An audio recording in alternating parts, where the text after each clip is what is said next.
کائنات انہی کے وجود کے گرد گھوم رہی ہے.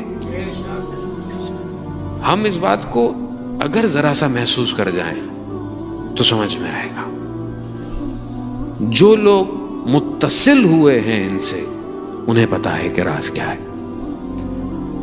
8 سال کی عراق ایران کی جو وار تھی اس میں جتنے بھی راوی ہیں بیان کرتے ہیں کہ ہمارے جتنے بھی بڑے آپریشنز تھے ان سب کا کوڈ ورڈ جو تھا وہ یا زہرا تھا. کیوں؟ وہ جانتے تھے. ہماری بھی سمجھ میں نہیں آتا تھا کہ مطلب یہ کیسے ہو سکتا ہے. مطلب ابھی بھی آپ ان جگہوں پہ جائیں جہاں پہ بھائی سب ہوا، وہاں جو علم یا پرچم آپ سمجھیں لگے ہوئے ہیں ان سب پہ یا زہرا لکھا ہوا ہے، کیونکہ وہ جان گئے تھے کہ راز یہی ہے کامیابی کا.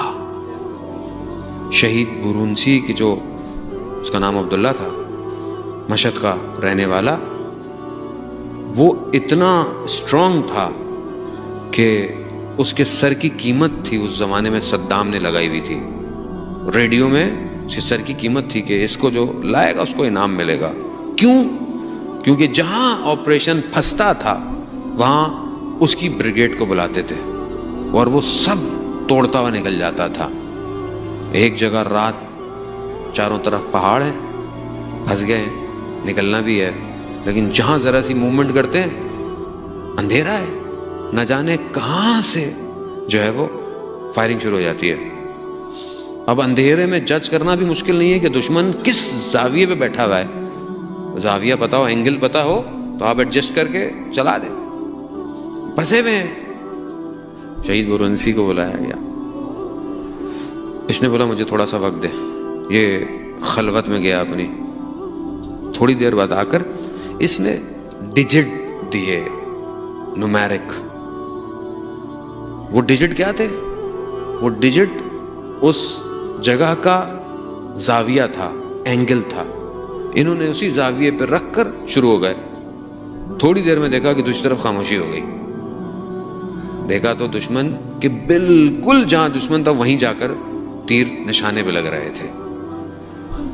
اس سے پوچھا کہ تمہیں کس نے دے دیا یہ ایگزیکٹ؟ کہا میں تو بی بی کی بارگاہ میں متصل تھا، خدا کی بارگاہ میں سجدہ کیے ہوئے تھا. جیسے ہی میں نے سجدے سے سر اٹھایا زمین پہ یہ ڈیجٹ لکھے ہوئے تھے. کائنات کا راز. وہ ظاہر ہے یہ جو لڑ رہے تھے یہ کوئی زمین کے ٹکڑے کے لیے تھوڑی لڑ رہے تھے، یہ بیوی کے فرزند کے لیے لڑ رہے تھے. انہوں نے اپنی شرٹوں کے پیچھے لکھا ہوا تھا یا شہادت یا زیارت. بس تیسرا آپشن کوئی نہیں ہے زندگی کا. ظاہر ہے اسی کے آنے والے فرزند کے لیے یہ سب زمینہ فراہم ہو رہا ہے. راز یہی ہے.